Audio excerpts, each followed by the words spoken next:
এই সমস্ত আহমদুল্লাহ খান আর মুজাফর মহসিন তাহলে বোবা শয়তান, এটা উপরে উপরে লেভেল বালা, ভিতরে মুনাফিকি কথা কোন ঠিক না বেটি? শায়েখ আহমদুল্লাহ এমন একটি কথা বলেছেন যেটা শুনে আমি নিতান্ত অবাক। কিভাবে তিনি এমন একটি কথা বলতে পারলেন? আমাকে অনেক সময় অনেকে অনেক বাজে কথা বলেন, কটু কথা বলেন, হজম করে চলে যায় যে আমার ভাই হয়তো ভুল করেছেন। আমি আবার তাকে পাল্টা বলতে গেলে অসুন্দর হবে, মানুষ ইসলাম সম্পর্কে ভুল ধারণা নেবে। বাংলাদেশের লক্ষ লক্ষ মানুষের কর্মসংস্থানের ব্যবস্থা করেছেন শায়েখ আহমদুল্লাহ। চিন্তাও করতে পারবে না তার অবদান কি পরিমাণ। যেখানে বন্যা সেখানে তার যেতে কোনো দেরি নেই। আমি নিজেই আশ্চর্য হয়ে যাই এত তাড়াতাড়ি সে দিন, দেশ, জাতি, মানুষের মনুষ্যত্বের কল্যাণে যারা কাজ করে প্রত্যেকটি মানুষ, শুধু শায়েখ আহমদুল্লাহ সাহেব না, আমাদের কলিজার টুকরা, যারা দিনের জন্য, আল্লাহর জন্য, আল্লাহ রাসূলের জন্য, কোরআনের জন্য, দেশের জন্য, জাতির জন্য, মানুষের জন্য, মনুষ্যত্বের জন্য যারা কাজ করে, হৃদয়ে রক্তক্ষরণ হয়।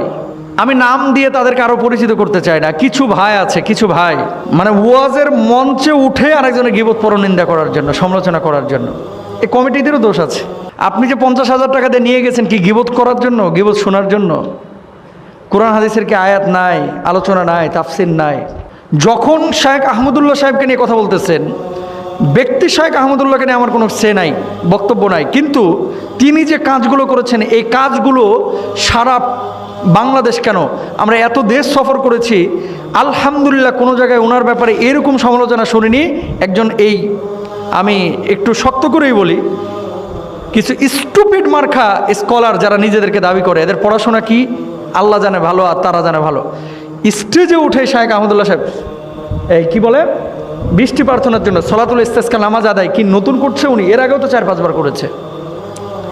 আবহাওয়া অফিস থেকে খবর নিয়ে আসছে যেদিন বৃষ্টি হবে সেদিন ইস্তেসকার নামাজ পড়েছে। একজন আহলে সুন্নাহ ওয়াল জামাতের এক ভাই বলতেছে, আপনারা তাকে ডিজে গায়কও অনেকে বলে করে নাই। শায়েখ আহমদুল্লাহ আস সুন্নাহ ফাউন্ডেশন বিগত 3 বছরে বাংলাদেশে 5 লক্ষ ফলজ গাছের চারাও লাগাইছে। আমি গিয়াসউদ্দিন তাহিরের বিরুদ্ধে কথা বলার জন্য বলি নাই। জীবনে তিনি অনেক ভণ্ডামি করেছেন, নাচানাচি করেছেন, ইসলামকে হাসি ঠাট্টা তামাশার পাত্র বানাইছেন, এতদিন আমি তার বিরুদ্ধে বলি নাই। কিন্তু গতকালকে তার একটা বক্তব্য শোনার পরে আশ্চর্য হয়েছি। বাংলাদেশের একজন আলেম, যিনি আমাদের দেশের গর্ব, আমাদের দেশের সম্পদ, যার নাম হলেন শায়েখ আহমদুল্লাহ। তো প্রিয় দর্শক, আমি সামান্য একটু কথা বলবো। শায়েখ আহমদুল্লাহ এই জাতির একটা সম্পদ। শায়েখ আহমদুল্লাহ এই জাতিকে যা দিয়েছে কোনো আলেম দিতে পারবে কিনা সন্দেহ রয়েছে।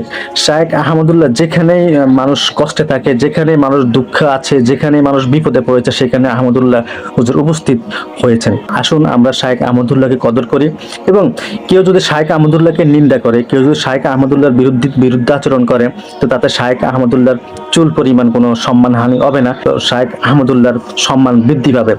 তো প্রিয় দর্শক, আমরা শায়েখ আহমদুল্লাহর জন্য দোয়া করি, আল্লাহ সুবহানাহু ওয়া তাআলা যেন তার দ্বীনি খিদমতকে কবুল করে, এবং তার আস-সুন্নাহ ফাউন্ডেশনকে যেন আল্লাহ কবুল করে, এবং আল্লাহ সুবহানাহু ওয়া তাআলা তার সম্মান যেন আরো দ্বিগুণ বাড়িয়ে দেন। তো আজকে এই পর্যন্তই। আল্লাহ হাফেজ। আসসালামু আলাইকুম।